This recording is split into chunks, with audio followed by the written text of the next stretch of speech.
কেমন আছো? কাকে বলবো? সবাই দিব্যি ভালো থাকার ভান করে আছে। কথা রেখো, কাকে বলবো? সবার কাঁধে একটা করে না রাখা কথার পাহাড়। কাকে বলবো মনে রেখো? সবার হৃৎপিণ্ডে টাঙানো কয়েক প্রস্ত রঙিন মুখোশ।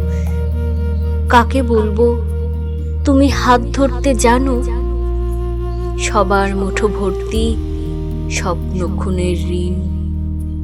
কাকে বলবো শুনতে পাচ্ছ? কেউ এখানে কান পেতে নেই। কাকে বলবো ইচ্ছে হলে আসতে পারো? সবাই যাবার জন্য পা বাড়িয়ে প্রস্তুত। কাকে বলবো দেখে যাও, তোমার অপেক্ষায় দাঁড়িয়ে আছি। সবার চোখে চওড়া ফ্রেমের রূপালী আকাশ।